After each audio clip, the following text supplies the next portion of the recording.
Capítulo 121. No puedo creer que esas absurdas mentiras funcionen.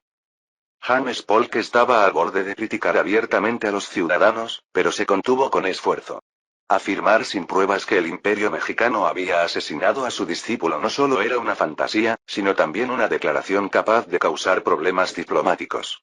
Le costaba aceptar que Henry Clay, quien hacía esas acusaciones infundadas, tuviera un apoyo popular comparable al suyo. La reclamación sobre el territorio de Oregón es legítima y nuestra reivindicación es razonable. Entonces, ¿por qué apoyan a alguien que provoca conflictos con el Imperio mexicano sin fundamento alguno? Hablaba en voz alta, sin esperar una respuesta de su asesor, pero este le contestó sorprendentemente. Parece que creen que México es un adversario más fácil que Inglaterra. ¿Qué? ¿Me estás diciendo que están apoyando acusaciones infundadas y sin beneficios solo por eso? Corre el rumor de que si volvemos a pelear con Inglaterra, perderemos seguro. Todos dicen que solo conseguimos un empate en la última guerra gracias a las guerras napoleónicas. Al parecer, la campaña de Henry Clay ha estado alimentando esta narrativa. Ja. Maldito intrigante. Polk entendía que un político no podía hacer esa afirmación abiertamente, ya que sería un golpe a la dignidad de Estados Unidos. Sin embargo, difundirlo extraoficialmente parecía ser una táctica para atraer a quienes apoyaban el expansionismo, pero temían una guerra directa con Inglaterra. Aunque le parecía absurdo, en una democracia, si el pueblo lo creía, eso era lo que importaba. Necesitamos algo más. Mientras reflexionaba en su oficina, una idea pasó por la mente de James Polk. ¿No ha habido también enfrentamientos con los indígenas en la región de Oregón? Y hubo bajas, ¿verdad? Sí, eso suele ocurrir cuando se colonizan nuevas tierras. El asesor no comprendía la intención de su superior, pero Polk ya estaba atrapado en su idea. No, no me refiero a eso. Antes de la guerra de 1812, los ingleses apoyaron a los indígenas para atacarnos, ¿no? Sí, así fue. El asesor respondió con duda, pero Polk ya estaba decidido a llevar su idea a la práctica. Es una conspiración británica. Inglaterra está apoyando a los indígenas de Oregón, tal como lo hicieron antes de la guerra de 1812, y como resultado, decenas de estadounidenses han muerto o han sido heridos. Era una mentira. Pero, ¿acaso el público no había creído en las absurdas acusaciones de asesinato de Henry Clay? Inglaterra ya había intentado frenar a Estados Unidos apoyando a los indígenas antes, y ese hecho había sido una de las causas de la guerra de 1812. Por lo tanto, la nueva acusación sonaba más convincente. Es una represalia porque Estados Unidos ha reivindicado legítimamente el territorio de Oregón. Claro, ya lo hicieron una vez, ¿por qué no lo harían de nuevo? Tal como Polk esperaba, el público se indignó, y esa indignación se convirtió en la segunda fuerza motriz de su campaña. 54-40 or fight. 54-40 or fight. Aunque Henry Clay había realizado una campaña notable, su absurda teoría conspirativa fue aplastada por la más realista de James Polk. El 5 de noviembre de 1844, se celebraron las elecciones presidenciales en Estados Unidos. Con el apoyo entusiasta de muchos y la preocupación de unos pocos, James Polk fue elegido. Finalmente, se convirtió en el 11º presidente de Estados Unidos. Su Majestad, ha llegado el resultado. La noticia que había estado esperando mientras supervisaba la construcción del sistema de alcantarillado y la segunda universidad en Chihuahua, por fin había llegado. Fue James Polk, ¿verdad? Sí. Aumentó la diferencia poco a poco y terminó ganando por un amplio margen. Entonces, ¿se ha confirmado la veracidad de la afirmación de que Inglaterra apoyó a los nativos de Oregón? Según la investigación del Servicio de Inteligencia Militar, no hay evidencia de eso. Hubo algunos ataques, pero las armas utilizadas eran típicas de los nativos norteamericanos. Lo imaginaba. En la historia original, nunca había oído hablar de que Inglaterra hubiera apoyado a los nativos de Oregón, pero para estar seguro, ordené una investigación. Es importante saber la verdad. Si ese hombre está propagando mentiras y amenaza con ir a la guerra a menos que le entreguemos todo Oregón, y si al final se convierte en presidente, Inglaterra no podrá simplemente quedarse mirando. Dado que compartimos el mismo idioma, las noticias de Estados Unidos llegan rápido a Inglaterra y se publican en la prensa. Regresé a Ciudad de México y convoqué al embajador británico. Embajador Banquea, ha pasado tiempo. Sí, Majestad. La última vez que lo vi fue a principios de este año, casi ha pasado un año. Fui directo al grano. ¿Ha oído que James Polk ha sido elegido presidente? Había oído que era el candidato más fuerte, pero aún no he escuchado los resultados de las elecciones. Parece que finalmente ganó. Imagino que a Inglaterra tampoco le gustará que esté difundiendo rumores absurdos. ¿Qué le parece si México e Inglaterra responden conjuntamente a este asunto? ¿Una respuesta conjunta? Si se refiere a una alianza. Por supuesto, no espero que Inglaterra se alíe con nosotros, los mexicanos. No llego a tanto. No, no una alianza. Me refiero a emitir una declaración conjunta. Inglaterra refuta las acusaciones de apoyar a los nativos de Oregón, mientras que nosotros negamos las sospechas sobre el asesinato de estadounidenses, y lo hacemos juntos. Eso ya ejercerá presión sobre Estados Unidos. Si es algo así, creo que el gobierno británico lo consideraría favorablemente. Lo que pretendo es que los británicos vean a México como un país más amistoso que Estados Unidos. A diferencia de los políticos británicos, que ven a ambos con recelo, el público británico ve a Estados Unidos casi como un enemigo, mientras que no tiene resentimientos hacia México. No creo que Inglaterra vaya a renunciar a su equilibrio, pero si logro que intervenir a favor de Estados Unidos sea un poco más incómodo para ellos, habrá valido la pena. El gobierno británico aceptó mi propuesta. El 5 de diciembre de 1844, en Ciudad de México, se emitió una declaración conjunta de los diplomáticos de ambos países. Esta declaración se emite para aclarar la posición oficial del gobierno británico en respuesta a los rumores infundados que circulan en el proceso electoral estadounidense reciente, según los cuales el gobierno británico ha apoyado a los nativos de la región de Oregón para atacar a los Estados Unidos. En primer lugar, el gobierno británico deja claro que tales afirmaciones son completamente falsas. El Reino Unido siempre ha actuado de acuerdo con el derecho internacional y los principios de respeto mutuo, y considera totalmente inapropiada cualquier interferencia en los asuntos internos de otro país o la promoción de conflictos armados. Estas acusaciones no son más que rumores sin fundamento y parecen ser un intento evidente de dañar las relaciones amistosas entre las dos naciones. La posición del gobierno británico en cuanto a estas afirmaciones es clara. Negamos rotundamente estos rumores y pedimos a todas las partes que se basen en la verdad en sus diálogos. No se debe permitir ninguna acción que socave la confianza y la amistad entre las naciones bajo ninguna circunstancia. Gracias. Tras la declaración de Inglaterra, México hizo lo propio. Esta declaración tiene como propósito expresar la postura oficial del Gobierno de México ante las recientes acusaciones surgidas durante el proceso electoral estadounidense, en las que se sugiere que el candidato del partido Whig, Henry Clay, insinuó que su discípulo político, Carter Smith, fue asesinado en México. El gobierno mexicano expresa su profunda preocupación por estas acusaciones y afirma claramente que son completamente infundadas y falsas. México siempre ha mantenido un principio de respeto por los asuntos internos de otros países y se opone a cualquier intento de influir en procesos políticos importantes, como las elecciones estadounidenses. La posición del gobierno mexicano respecto a estas afirmaciones es clara. Negamos completamente estas acusaciones y pedimos a todas las partes que se basen en hechos para sus diálogos. No se debe permitir ninguna acción que dañe la confianza y amistad entre las naciones bajo ninguna circunstancia. Gracias. Las declaraciones de ambos países tenían contenido casi idéntico. Una refutaba las afirmaciones de James Polk, y la otra las de Henry Clay. El embajador estadounidense, que presenció estas declaraciones emitidas sorpresivamente en Ciudad de México, no pudo ocultar su expresión de disgusto mientras las escuchaba, y yo me reí al ver su cara descompuesta. ¿Quién les manda a esparcir rumores sin fundamento? Pronto, todos los periódicos estadounidenses cubrirán esta declaración conjunta, y estarán ocupados tratando de calmar la situación desde el principio de su mandato. Mientras tanto, nosotros fortaleceremos nuestro país y nos prepararemos para la guerra. Eché un vistazo rápido a las reacciones de los diplomáticos y regresé a mi despacho. Diego, tráeme el mapa más reciente con el estado de las redes ferroviarias del Ministerio de Territorio. Sí, Su Majestad. Ahora la red ferroviaria cubría prácticamente todo el país.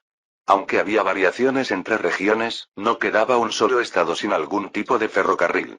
Incluso las islas del Caribe, al menos las más grandes, ya contaban con líneas ferroviarias o estaban en proceso de construcción. Es suficiente para conectar el país. Creo que es momento de comenzar la expansión hacia la frontera. Era, por supuesto, una medida pensada para la guerra. No extenderían las vías hasta el límite exacto de la frontera, ya que la línea del frente podía retroceder, pero las llevarían lo suficientemente cerca como para tener ventaja. En términos de logística, podríamos aplastarlos. Estados Unidos también había comenzado a construir su red ferroviaria activamente en la década de 1840, pero aún parecía estar en una etapa inicial. Las principales líneas conectaban la costa este con la región central, lo que las alejaba de nuestra frontera. La situación con el telégrafo era similar. Aunque Estados Unidos lo estaba implementando activamente, nuestro extenso sistema telegráfico, desplegado a gran escala en la frontera después de demostrar su eficacia en la guerra comanche, permitiría una transmisión de información mucho más rápida. Una declaración conjunta. El presidente James Polk se sorprendió ante el informe de su asesor. Esperaba que Inglaterra o México respondieran, pero no que lo hicieran de manera conjunta. Esto es complicado. La declaración en sí no era un gran problema.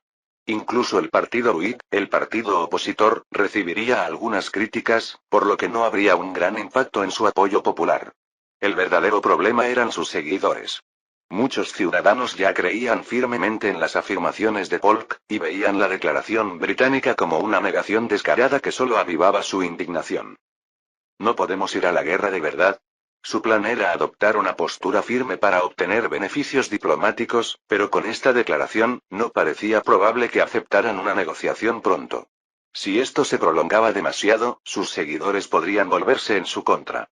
Sin embargo, tampoco veía una solución rápida. Necesitamos algo que distraiga a la atención del público.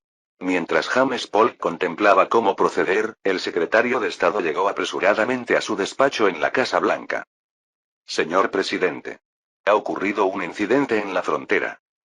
¿La frontera, dices? Después de recibir un informe detallado del secretario de Estado, James Polk tuvo que contener un suspiro de alivio. Si esto resultaba ser cierto, podría desviar por completo la atención del público estadounidense.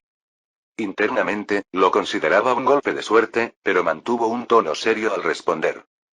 Permitir la inmigración de esclavos fugitivos, es un asunto grave. Los Estados Unidos deben responder con firmeza a esta provocación. Esto era un desafío directo a los Estados Unidos. Capítulo 122. No era raro que los esclavos del sur escaparan hacia el norte. El número de personas que se oponía a la esclavitud crecía, y surgieron organizaciones clandestinas que ayudaban a los esclavos a huir hacia estados del norte o Canadá, donde la esclavitud estaba prohibida. Una de esas organizaciones era conocida como el ferrocarril subterráneo. Aquí no podemos contar con su ayuda. En una gran plantación aislada cerca de la frontera en el sur de Luisiana, la ciudad más cercana donde podrían estar operando estas organizaciones se encontraba a decenas de millas de distancia. De hecho, México estaba más cerca que cualquier posible ayuda del norte. Los esclavos de esta plantación creían que el ferrocarril subterráneo no era más que un rumor sin fundamento. No es que no anhelaran la libertad, pero la falta de un plan tangible hacía que fuera más fácil creer que esos rumores eran falsos. Era la única forma de soportar la dura realidad. Zas. Crack.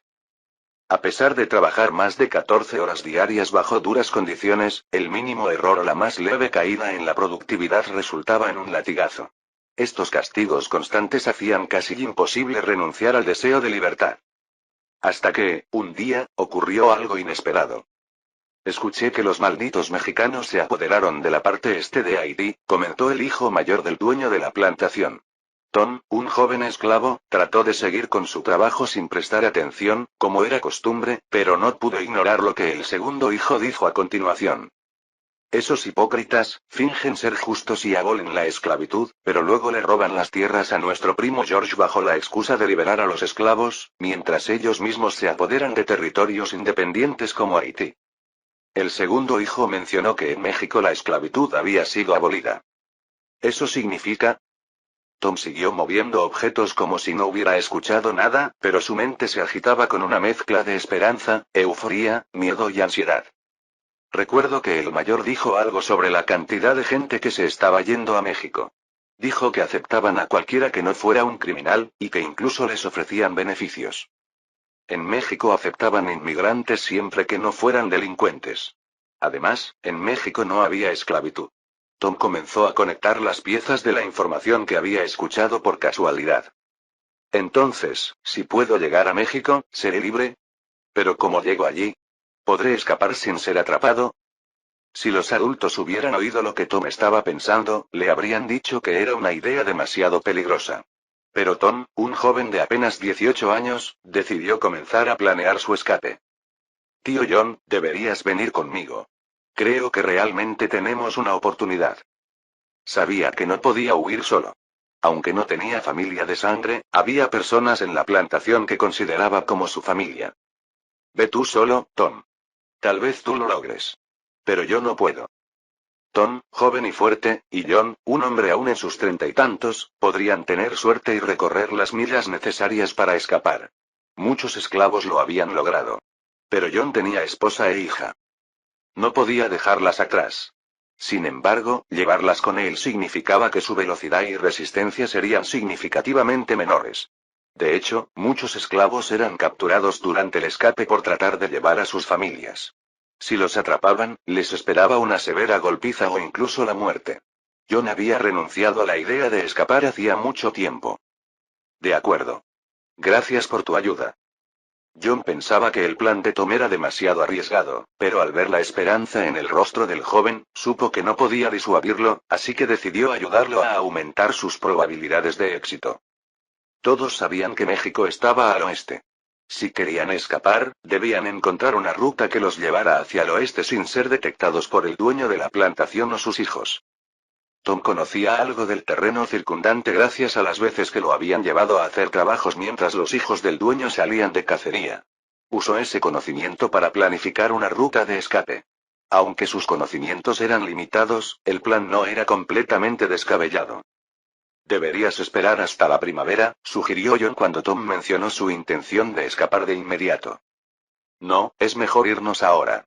El clima frío será difícil, pero también dificultará que me persigan. La vigilancia será más relajada, y las noches son más largas. John asintió. Sí, tienes razón. Vivían en una zona tan remota que, para contratar a un rastreador profesional, el dueño tendría que viajar a una ciudad que estaba en la dirección opuesta a México.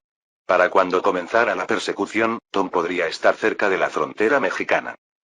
Probablemente solo nos perseguirán los hijos del dueño y unos cuantos empleados. La distancia no era corta. Incluso a caballo, les tomaría 3 días llegar.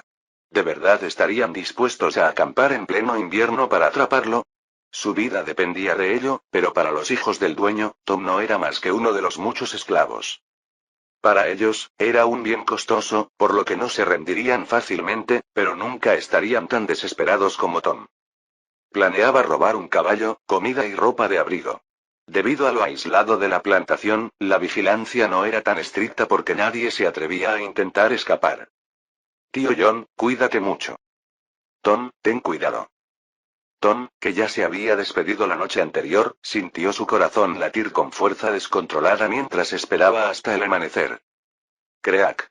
John abrió la puerta con cuidado, pero, como era de esperar, no había nadie vigilando.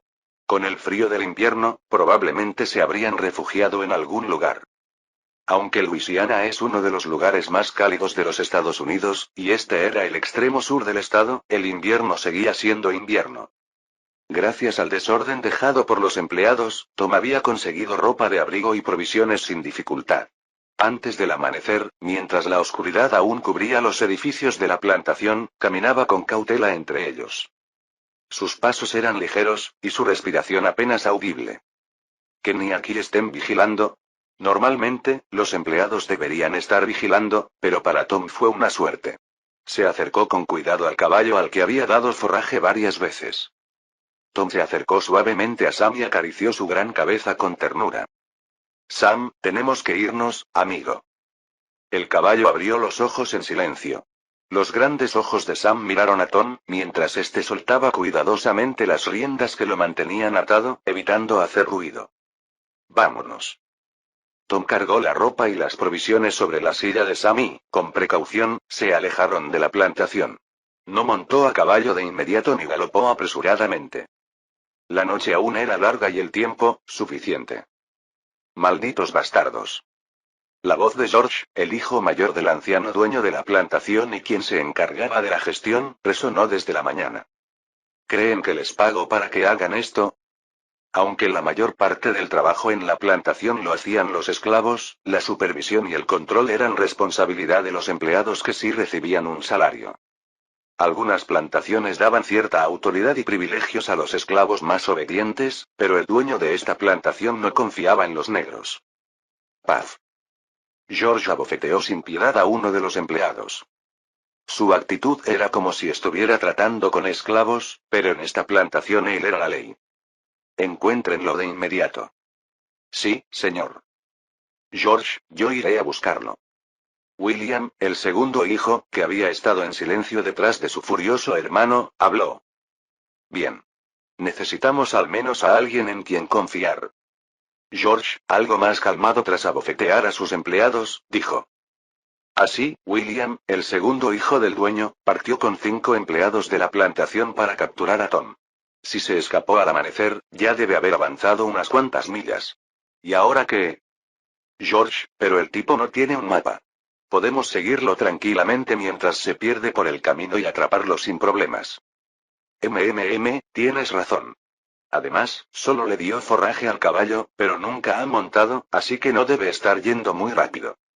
Aunque la supervisión era algo relajada, no dejaban los mapas en un lugar accesible. Puede que esté preparado, pero no podrá recorrer las 140 millas, 225 kilómetros, sin un mapa. Como no sabemos por dónde fue, nos dividiremos en 3 equipos de 2 personas. Nos encontraremos en un punto intermedio. Entendido. William repartió los mapas que había traído, y comenzaron a buscar rastros del esclavo. Era difícil seguirle la pista debido al terreno duro en invierno y la falta de nieve, pero no podría ocultar los rastros de su campamento. Parece que se detuvo a descansar aquí. Sí, las huellas son claras. Habían avanzado más de lo esperado, pero considerando el tiempo transcurrido, este camino era más rápido. Pronto, ese descarado sería atrapado. Por fin. Si los perseguidores habían comenzado su caza temprano en la mañana, tenían una ventaja de 8 horas. No sabía cuánto habrían recuperado, pero Tom apenas había dormido y, cuando el caballo se cansaba, caminaba para no detenerse. No tenía idea de cuán cerca estarían los perseguidores, pero si lograba pasar esta frontera, sería libre. Mientras se acercaba a la ciudad, alguien salió a su encuentro. Era un soldado. El soldado gritó algo, pero como hablaba en español, Tom no lo entendió. En cambio, él gritó en inglés. Soy un inmigrante. Quiero emigrar a México. ¿Un negro solo? Afortunadamente, el soldado al frente parecía entender inglés. Sígueme, por favor. Tom siguió al soldado hasta una pequeña pero ordenada ciudad fronteriza en México. Lo llevaron a una oficina gubernamental, donde fue recibido por un funcionario de inmigración para una entrevista. ¿Nombre? Tom Freeman. No tenía apellido, pero sabía que no tener uno era una clara señal de que era esclavo. Sin darse cuenta, dijo Freeman hombre libre. Maldita sea, Freeman suena como si fuera un esclavo fugitivo. Freeman, ¿eh? El funcionario mexicano pareció desconfiar un poco de ese apellido, pero no le preguntó si era un esclavo. Toc, toc. Estoy en una entrevista. Señor, han llegado unos estadounidenses. Dicen que tienen algo importante que decir y piden verlo. Tom no entendía español, pero escuchó claramente la palabra americano. Habían mencionado Estados Unidos. Desde ese momento, su corazón comenzó a latir con fuerza. ¿Significa esto que me han seguido hasta esta oficina mexicana? Espere aquí un momento. El funcionario de inmigración salió de la sala. Tom se quedó sentado, pero escuchó un murmullo desde el exterior. Esa voz, es del segundo hijo. Pum, pum, pum. Sentía que el corazón le iba a salir del pecho de la tensión. Aunque no podía escuchar claramente, parecía que el segundo hijo estaba discutiendo con alguien y, de repente, gritó furioso. Entonces, ¿qué te parece esto? Ese tipo robó nuestro caballo y comida. Eso lo convierte en un criminal, y no deberían aceptarlo como inmigrante. El grito del segundo hijo, en inglés, atravesó la pared y se clavó en el pecho de Tom. Sintió como si el mundo se le viniera abajo. Tenía razón. México aceptaba inmigrantes, pero no delincuentes. Debió haber abandonado el caballo y la comida en algún punto, pero no podía soportar la idea de dejar atrás a Sam, el caballo con el que había compartido tantos días. ¿Es este el final? Mientras Tom pensaba que todo había terminado, escuchó algo que no esperaba desde el exterior. Esta vez fue en inglés. No estoy seguro, pero no he visto ningún caballo ni comida robada. Capitán, ¿usted vio algo? No, no he visto nada de eso. En cuanto escuchó esas palabras, las lágrimas comenzaron a brotar de los ojos de Sam. No podía escuchar las palabras del segundo hombre, que continuaba hablando en un tono airado. Por fin, era libre. Sollozó en silencio. Majestad, artículos como este están apareciendo por todo Estados Unidos. La reacción es mucho más intensa que la que provocó la declaración conjunta anterior. Era el informe del Servicio de Inteligencia Militar. Ah. Podría calmarse la situación si devolviera al esclavo y sancionara al encargado de inmigración, pero ¿realmente debería hacerlo?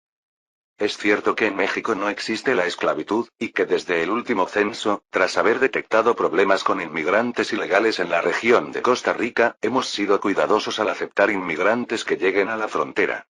Sin embargo, también es cierto que ese tal Tom Freeman robó, lo que me da una excusa para devolverlo.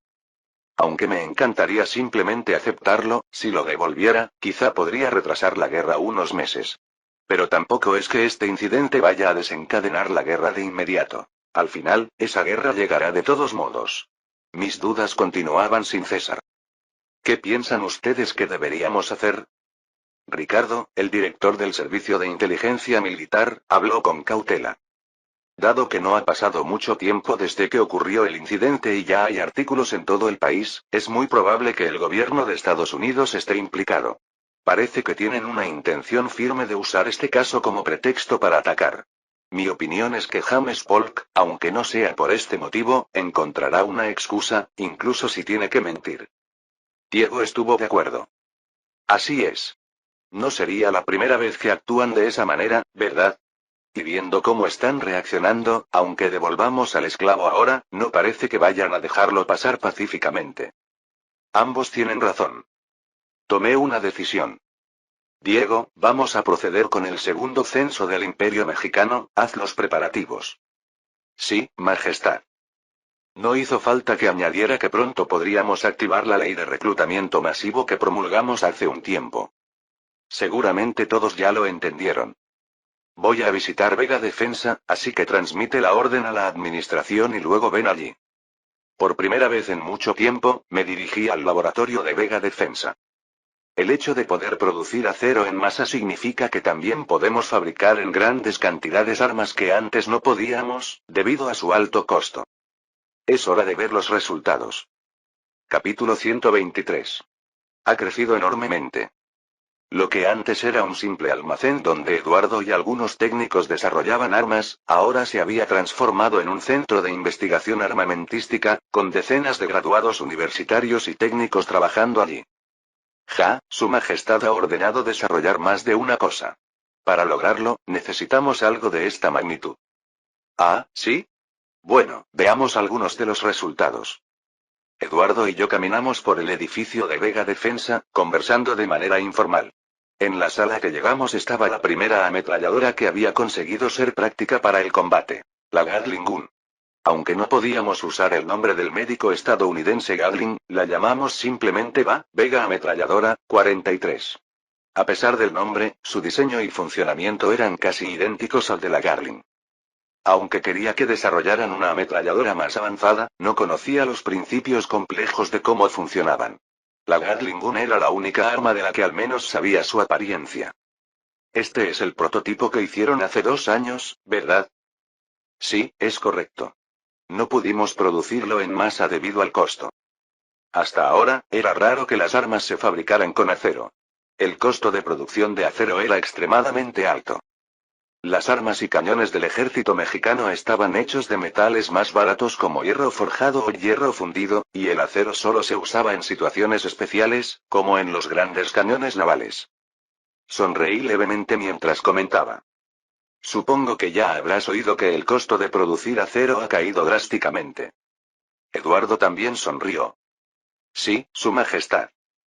El acero, con su alta resistencia, durabilidad, excelentes propiedades mecánicas, resistencia a la corrosión y la capacidad de ser optimizado mediante tratamiento térmico, era una gran ventaja para fabricar mejores armas. Uno de los mejores ejemplos de esto era precisamente la ametralladora. La alta velocidad de disparo y el uso continuo de una ametralladora eran imposibles de soportar con otros metales que no fueran acero. De hecho, el principal inconveniente de la Gatling Gun en su momento era el elevado costo de fabricación, lo que hacía del acero un material esencial. La Gatling Gun fue desarrollada en 1861, unos 6 años después de que el proceso Bessemer se implementara en Inglaterra. En Estados Unidos apenas comenzaba a usarse, y aún no se aplicaba a gran escala como en nuestra situación, lo que mantenía los precios del acero elevados. ¿Funciona bien? Sí, ¿quiere verla en acción? Asentí, y los técnicos comenzaron a apuntar hacia un grueso bloque de concreto perforado. Vamos a empezar. Un técnico giró la manivela de la VA-43 mientras otro cargaba el alimentador de municiones. En cuanto el cañón rotatorio comenzó a girar y las balas alcanzaron su posición de disparo, ta ta ta ta ta ta ta ta ta ta ta ta. Aunque me había tapado los oídos de antemano, el sonido ensordecedor de los disparos traspasó mis manos, mientras el grueso bloque de concreto comenzaba a desmoronarse. Después de unos 30 segundos, la ametralladora dejó de disparar. A un lado, vi a Diego con una expresión de asombro absoluto. Diego, ¿qué te parece? Tragó saliva. Impresionante. Es como si cientos de hombres estuvieran disparando al mismo tiempo. Bueno, con razón. Este aparato dispara cientos de balas por minuto. Eduardo, ¿cuántas balas por minuto dispara exactamente? 300 por minuto. El modelo VA-45 que estamos preparando para la producción en masa llegará a las 500 balas por minuto. 500 balas por minuto. Aunque el fusil Eduardo había mejorado el tiempo de recarga en comparación con los mosquetes antiguos, que tardaban entre 20 y 30 segundos en cargarse, seguía siendo un arma de acción de cerrojo de disparo único. Incluso un tirador experto solo podía disparar de 10 a 15 balas por minuto. Pero una ametralladora podía disparar 50 veces más balas en ese tiempo. Y, a diferencia del rifle de disparo único que requiere apuntar cada vez, una ametralladora de disparo continuo permite ajustar el objetivo mientras dispara, arrasando con el enemigo. Su poder era tan abrumador que destruyó las formaciones de infantería de línea, que incluso frente a los cañones mantenían rigurosas formaciones. Así fue como la infantería de línea desapareció de la historia. Decir que una sola ametralladora cambió el paradigma de la guerra terrestre puede ser una exageración, pero es innegable que fue uno de los factores clave. El poder destructivo de las ametralladoras, sumado al rápido incremento en la potencia de las armas personales y los cañones, hacía que intentar combatir en formación, como en el pasado, resultara en una pérdida de vidas abrumadora. Es increíble pensar que en la historia original, un médico creó este tipo de armas con buenas intenciones. Parecía absurdo hablar de buenas intenciones en relación con un arma tan devastadora, pero el Dr. Gatling, en la historia original, reflexionó. Si pudiera inventar una ametralladora que permitiera a una persona realizar la tarea de 100 en el campo de batalla, entonces podría reducir la necesidad de grandes ejércitos y, en consecuencia, la exposición de los soldados a la guerra y las enfermedades disminuiría considerablemente. De hecho, como médico e inventor, descubrió que la mayoría de los soldados en la guerra civil estadounidense no morían por heridas de bala, sino por enfermedades. Motivado por eso, inventó la ametralladora. Sin embargo, después de su invención, las guerras causaron una mayor pérdida de vidas de lo que él había anticipado. Eduardo, haz lo posible por acelerar la producción en masa. Sí, Majestad. Ahora, veamos el siguiente objeto. El siguiente objeto era alambre de púas en espiral. Este tipo de alambre consiste en finos hilos de metal retorcidos entre sí, con púas o pinchos afilados colocados a intervalos regulares. Las púas estaban firmemente fijadas al alambre, lo que significaba que podían causar heridas a cualquier persona o animal que intentara acercarse. Era evidente su propósito con solo verlo. Diego comentó. Esto es para defensa. Exacto. Aunque nuestro ejército tenga una capacidad ofensiva muy superior, habrá frentes en los que necesitemos defendernos, y este alambre de púas en espiral nos permitirá proteger grandes áreas con pocas tropas. Era un dispositivo simple, pero muy eficaz. No se podía atravesar sin sufrir heridas graves. En la historia original, antes de la llegada de los tanques, la única manera de superar este tipo de barreras era cortando el alambre con tijeras de gran tamaño o explosivos, o cavando trincheras para pasar por debajo. Y, claro, mientras se hacían estas maniobras, el enemigo no se quedaría de brazos cruzados, lo que hacía que estos métodos fueran muy peligrosos y laboriosos. Este alambre, que parecía algo insignificante, se convertía en una gran barrera para el enemigo. No en vano se produjo en masa durante toda la Primera Guerra Mundial. También puede tener otros usos, como la gestión de ganado o la delimitación de zonas de seguridad, añadió Diego. Exactamente. Por ahora estamos acumulando reservas, pero en el futuro planeamos venderlo al sector civil. Entendido. Revisar los productos en preparación me calmó un poco el ánimo agitado. Quisiera hacer una declaración oficial ya mismo, dijo el presidente electo. Señor, por favor, espere una semana más. Todos lo llamaban presidente, pero su mandato no empezaba hasta el 4 de marzo. Por ahora, era solo el presidente electo. No es apropiado que un presidente electo tome la iniciativa cuando aún hay un presidente en funciones. ¿Cómo van las maniobras con la prensa? James Polk le preguntó a su asistente. Ya estamos empezando a recibir respuestas desde el norte. El asistente le entregó un montón de periódicos. Polk los hojeó rápidamente, fijándose solo en los titulares. México defiende al ladrón de caballos Tom. ¿Permitirá el gobierno esta humillación? En el norte, donde había más abolicionistas, evitaban usar la palabra esclavo y en su lugar enfatizaban que esto era una ofensa diplomática y destacaban el robo cometido por el esclavo negro. Como era de esperarse. Aunque la reacción en el sur fue inmediata y enérgica, en el norte, aunque más lenta, el enfoque y la finalidad de explotar este conflicto eran similares. Esto es lo que quiere la gente. Polk se sintió más confiado. El gobierno actual, que estaba en sus últimos días, no había hecho nada, pero él tenía la intención de abordar el asunto en cuanto asumiera el cargo. Es natural exigir una disculpa por este incidente, pero, ¿no hay algo más que podamos hacer? Algo que sea más contundente. Tenemos un informe del embajador en México. ¿Le gustaría revisarlo? De acuerdo con la tradición, James Polk había comenzado a recibir información relevante inmediatamente después de ser elegido, y ahora se le informaba directamente sobre todos los asuntos importantes. México está reclutando personal para llevar a cabo un censo. Un censo, un momento después de murmurar para sí mismo, James Polk habló. Nosotros también deberíamos hacerlo. ¿Un censo? Solo han pasado 5 años desde el último, en 1840. Estados Unidos había realizado censos cada 10 años desde 1790. Hacer otro tan pronto después del de 1840 parecía inusual.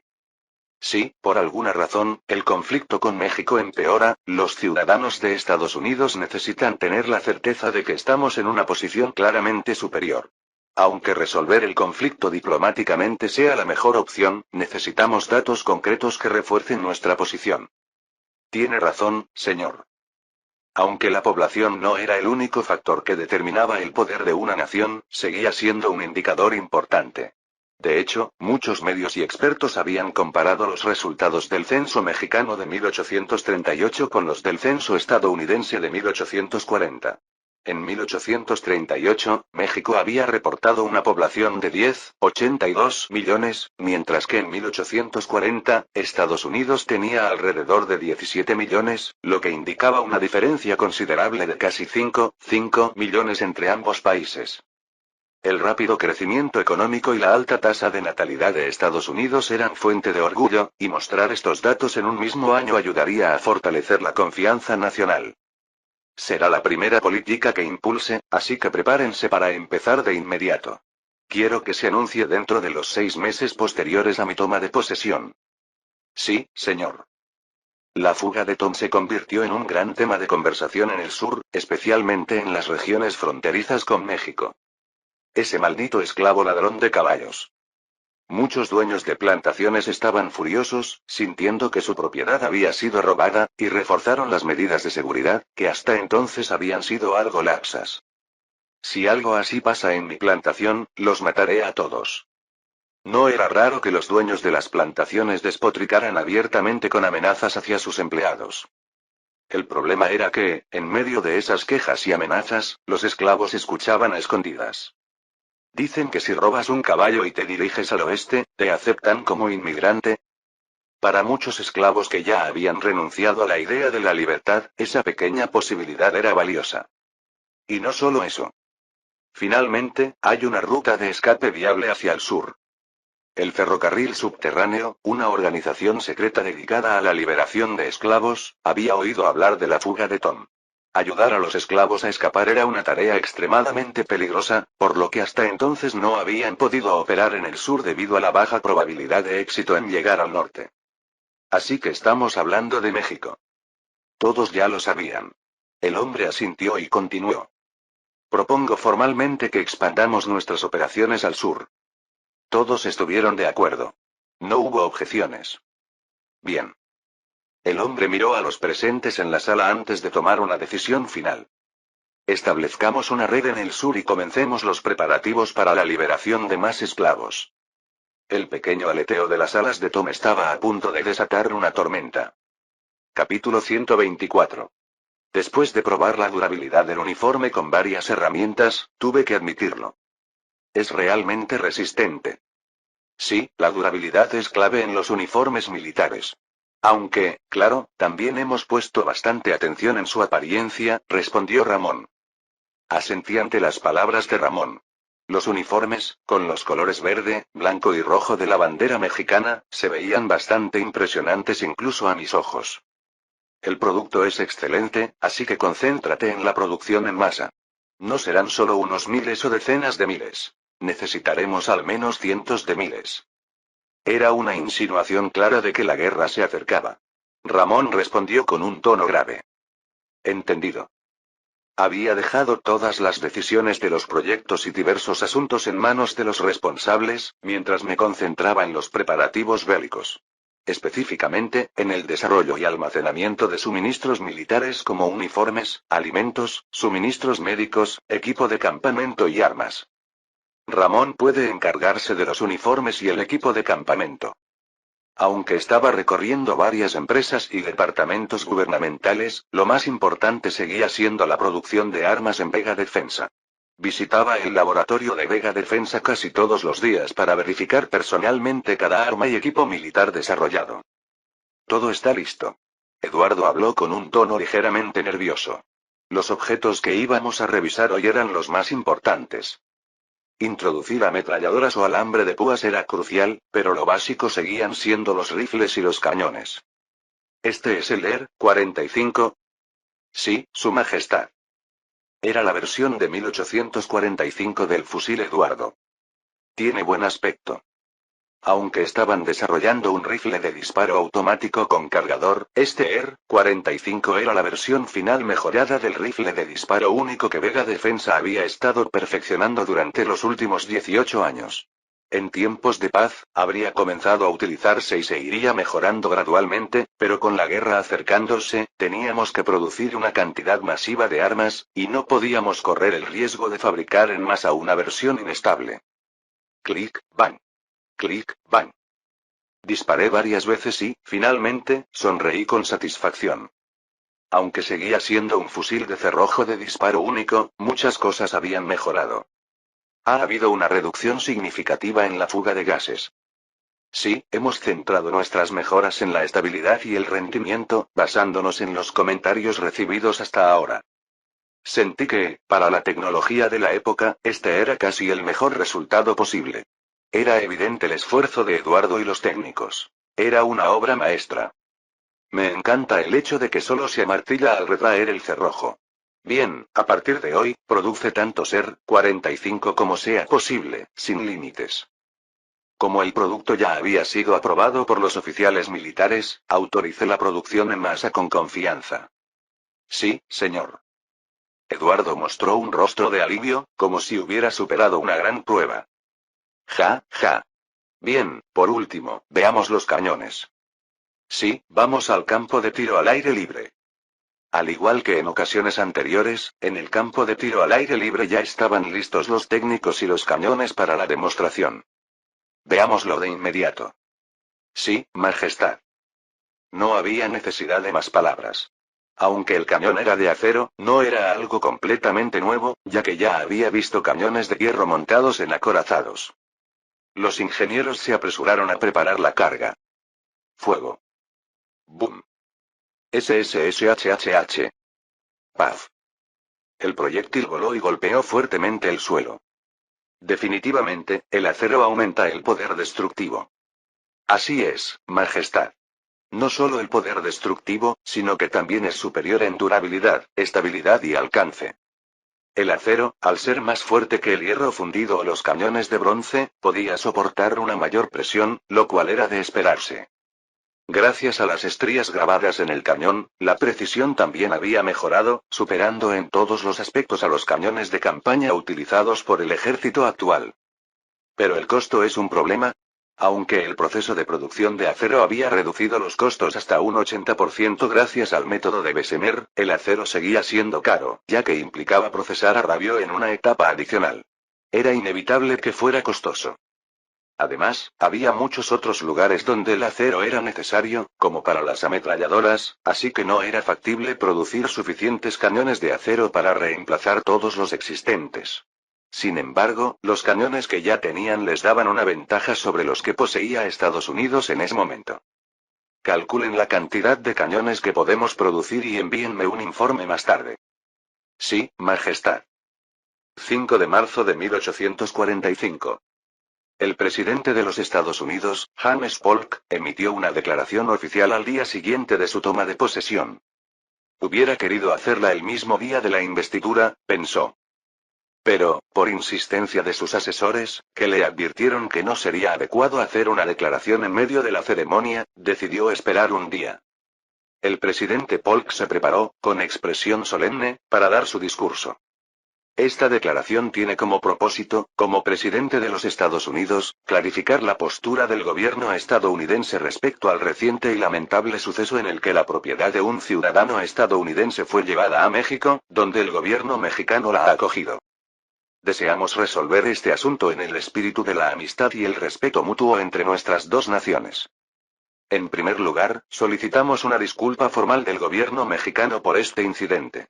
Esta petición está basada en el principio de respeto mutuo y es el primer paso hacia la resolución de malentendidos y la reconstrucción de una relación orientada hacia el futuro. En segundo lugar, pedimos que las personas involucradas en este incidente sean devueltas a los Estados Unidos. Esto se basa en los principios legales acordados entre nuestras naciones y en el respeto por el derecho internacional. Creemos que estos principios deben ser la base de nuestra relación bilateral. En tercer lugar, proponemos trabajar con México para establecer medidas concretas y efectivas que garanticen que incidentes como este no se repitan en el futuro. Estas medidas son esenciales para mantener la paz y la estabilidad que comparten nuestras naciones. Esperamos que estas solicitudes no generen tensiones innecesarias, sino que sirvan como una oportunidad para fortalecer nuestra relación y promover una comprensión compartida de nuestros intereses comunes. Confiamos en que, a través del diálogo continuo y la cooperación con México, este asunto se resolverá pacíficamente. La relación entre nuestras dos naciones tiene una larga historia y una profunda amistad. Deseamos que este incidente no debilite nuestra relación, sino que sea una oportunidad para avanzar hacia una asociación más fuerte, basada en el respeto y la comprensión mutua. Gracias. Aunque estaba envuelto en un lenguaje diplomático, el discurso era una lista de demandas unilaterales de Estados Unidos. Era un mensaje bastante ofensivo, pero sus seguidores quedaron satisfechos. El gobierno del Imperio Mexicano respondió rápidamente con una declaración propia. Vaya, qué arrogancia. James Polk soltó una risa sarcástica mientras leía la respuesta de México, preocupado por si accedían demasiado fácilmente a sus demandas. El contenido era el siguiente. El gobierno del Imperio Mexicano desea responder oficialmente a la reciente declaración del gobierno de los Estados Unidos. México es una nación que considera la dignidad humana como un valor sagrado. Estos valores están profundamente arraigados en nuestra Constitución y leyes, lo que queda claramente reflejado en la ausencia de la esclavitud en todo el Imperio Mexicano y en el respeto por los derechos fundamentales de todas las personas. Por lo tanto, afirmamos que México tiene la obligación de acoger, de acuerdo con nuestras leyes internas, a todos aquellos que cruzan nuestras fronteras en busca de protección. Como ha mencionado el gobierno federal de los Estados Unidos, la migración de los individuos denominados como propiedad hacia México no presenta ningún problema bajo nuestras leyes. Todo ser humano tiene el derecho a buscar la libertad, un principio que México apoya firmemente basado en los valores internacionales que respetamos. Por lo tanto, queda claro que el gobierno de México no puede aceptar la disculpa solicitada por el gobierno federal de los Estados Unidos, ni la devolución de la supuesta propiedad, ni la implementación de medidas para prevenir futuros incidentes similares.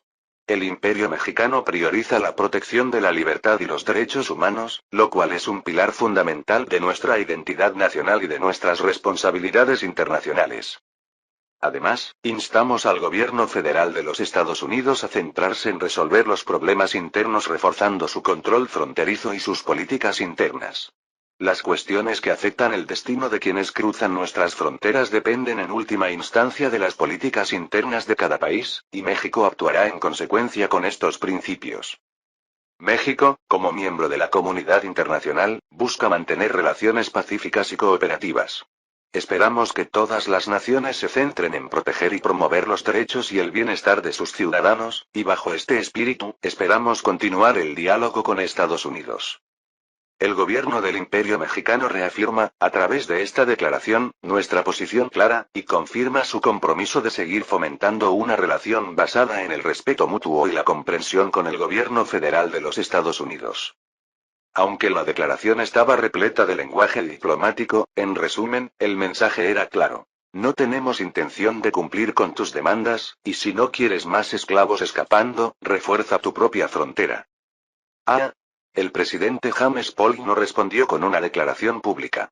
La postura firme de México había avivado las llamas de la opinión pública en Estados Unidos, que ardía con furia, pero no podía tomar acción de inmediato. Cualquier acción apresurada podría llevar a la guerra. Sin embargo, la guerra requería preparación. En lugar de eso, Polk dejó entrever abiertamente una de sus creencias más antiguas. Como ferviente expansionista, pronunció una frase que expresaba su convicción. Creo que ha llegado el momento de cumplir con nuestro destino manifiesto.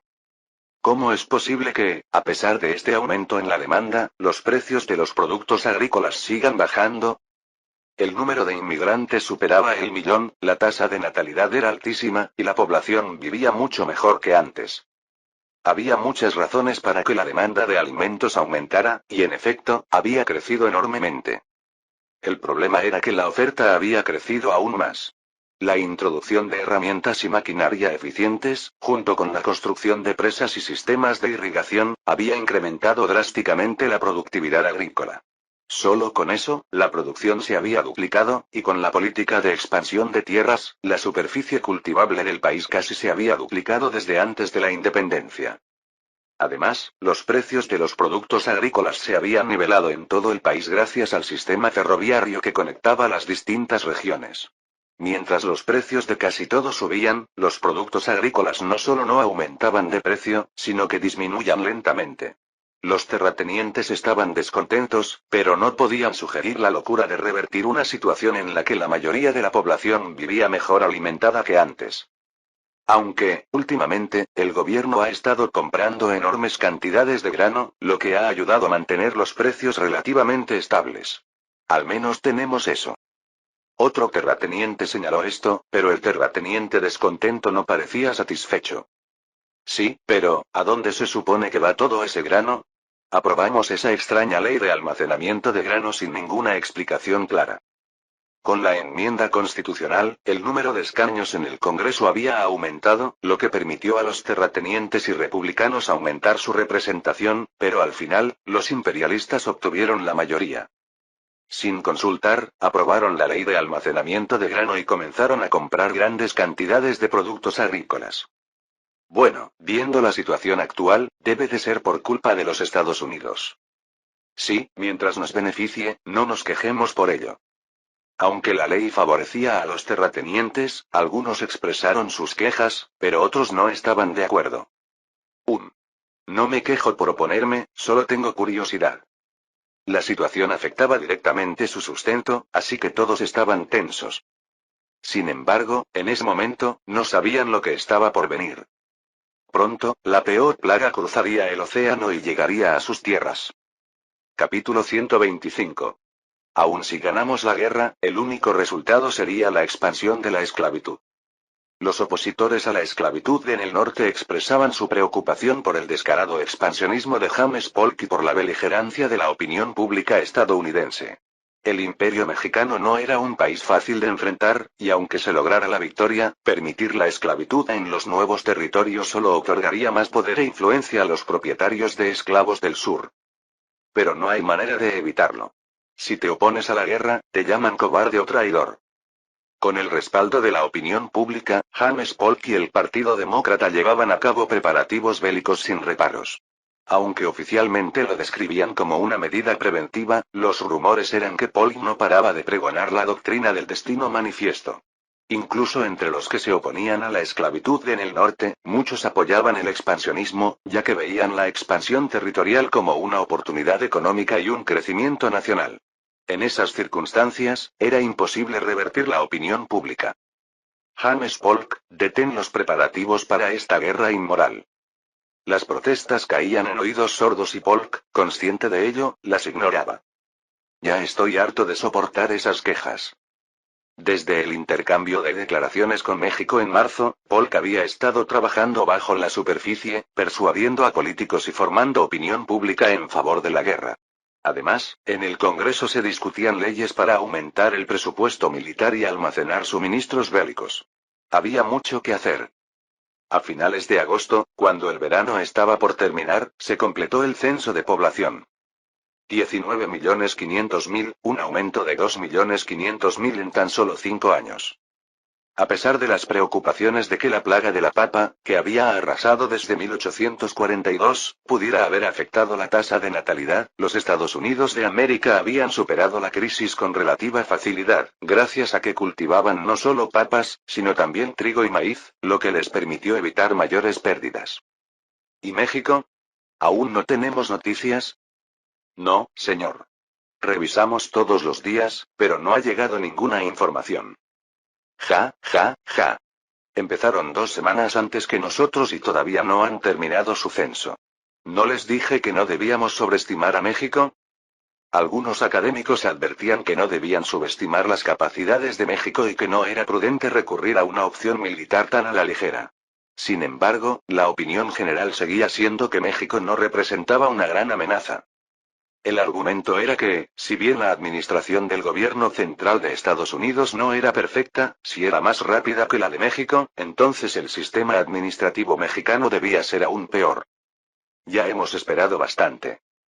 En realidad, solo habían pasado 6 meses, pero para James Polk parecía haber sido mucho más tiempo. Llama al secretario de guerra. El secretario de guerra, William L. Markey, llegó poco después. Polk lo saludó brevemente y fue directo al punto. Como sabe, señor Markey, las fugas de esclavos del sur se están volviendo cada vez más frecuentes. A medida que crece el descontento entre los sureños, debemos tomar medidas. Sí, señor presidente. Nuestras tropas están listas para cualquier tipo de apoyo. Me gustaría que organizara varias patrullas pequeñas en la zona fronteriza. Si los esclavos saben que no tienen posibilidad de escapar, disminuirán sus intentos. Era una medida aparentemente razonable, pero Polk no se conformaba con eso. Y asegúrese de que los comandantes de las patrullas que capturen más esclavos reciban las recompensas correspondientes. Sí, señor presidente. A principios de septiembre de 1845, se completó el segundo censo del Imperio Mexicano. 14.800.000, En 7 años, ha crecido en 4 millones. Es un crecimiento impresionante. Sí, aunque parte del aumento se debe a la incorporación de las islas del Caribe, es una cifra bastante satisfactoria. Entonces, ya no tendremos que soportar las alabanzas exageradas de los estadounidenses. Diego lo dijo con alivio. Recientemente, la prensa estadounidense había publicado muchos artículos criticando la supuesta ineficacia administrativa de México debido al retraso en el anuncio de su censo, mientras alababan el crecimiento y la eficiencia de Estados Unidos. Bueno, no creo que sea así. Al contrario, ahora que tenemos los resultados, es probable que se centren en la diferencia de 7 millones. Desde mi perspectiva, reducir la brecha de 17 millones contra 10, 82 millones a 19, 5 millones contra 14, 8 millones es una victoria, pero los estadounidenses no lo verán de esa manera. Después de todo, sigue siendo una gran diferencia, ¿no? Algunos podrían incluso argumentar que si no actuamos ahora, México nos superará, intensificando el sentimiento de crisis. Pero no importa. Ya hemos aceptado esta guerra. No habrá más opción que aplastarlos. ¿Han verificado que cada persona está en condiciones de cumplir con el servicio militar? Sí. Según la ley de reclutamiento masivo, hemos completado el censo de toda la población, excepto los ancianos y los niños. Perfecto. Parece que nosotros también estamos bastante preparados. El retraso en la finalización del censo, a pesar de haberlo iniciado primero, tiene una razón. Incluimos la evaluación de si cada individuo estaba en condiciones de cumplir con el servicio militar. Aún así, se completó casi al mismo tiempo que el censo temporal que Estados Unidos realizó de manera superficial. Esto demuestra cuán robusta es la administración de México. Bueno, no es como si un grupo de médicos hubiera hecho una evaluación minuciosa, como en el servicio militar de Corea del Sur en mi vida anterior. Solo hemos verificado discapacidades o enfermedades graves. Después de revisar los datos del censo, pasé al siguiente punto en la agenda. Era sobre las operaciones en curso del Departamento de Inteligencia Militar. Nuestros agentes están haciendo esfuerzos constantes para fomentar la opinión pública contra la guerra, pero parece haber limitaciones debido a la situación actual de Estados Unidos. No es necesario forzar demasiado las cosas. No intentamos detener la guerra con la opinión pública. Su momento llegará cuando la guerra estalle y la situación militar de Estados Unidos empeore. Entendido, Su Majestad. También hemos logrado infiltrar a un agente en la comunidad afroamericana. Es una buena noticia. Aunque todavía no tienen mucho poder, si los desarrollamos bien desde ahora, serán útiles en el futuro. En el norte, donde la esclavitud está prohibida, se estaba formando una comunidad de negros libres. Aún eran pocos, sin recursos y dispersos, pero con el tiempo crecerían. Ya hemos hecho suficiente con Estados Unidos. ¿Qué hay de la situación en Irlanda, como mencioné antes? Sí, Su Majestad. Parece que la plaga de la papa que surgió en Estados Unidos se ha extendido por toda Irlanda. Ha comenzado. ¿Cuál es la situación allí? El director Ricardo informó que la situación local era igual de terrible, tal como lo recordaba en la historia original. A diferencia de Estados Unidos, que consume más trigo y maíz, la papa era el alimento básico en Irlanda. Debido al largo saqueo por parte de Inglaterra, los irlandeses eran extremadamente pobres, y la papa era la opción más económica. Era un cultivo rico en calorías que crecía bien en el suelo fértil y el clima húmedo de Irlanda, y una sola cosecha de papas podía alimentar a una familia entera. Sin embargo, todas las papas eran en realidad de una sola variedad, y esa variedad, llamada Lumper, aunque producía grandes cosechas y era fácil de cultivar, tenía una baja resistencia a las enfermedades. Así, todas las papas se enfermaron, y la tierra de Irlanda se convirtió en un infierno. Envíen ayuda alimentaria de manera escalonada. No parece que esto termine solo este año. Sí, respondió Diego. Aunque lo ordené de manera tentativa, en realidad la gran hambruna irlandesa duraría 7 largos años. A partir del segundo invierno, tanto arrendatarios como terratenientes carecerían de comida, lo que significa que esto apenas está comenzando. Continúen aceptando inmigrantes de manera activa, y ordenen que se incentive la inmigración urbana. Dada la situación, reduzcan temporalmente los incentivos para las empresas de inmigración. Sí, Su Majestad. Apoyar a Irlanda no solo tiene un significado humanitario, sino que también beneficia a nuestro imperio mexicano. Durante los 7 años que duró la hambruna, 1 millón de irlandeses murieron de hambre y otro millón emigró.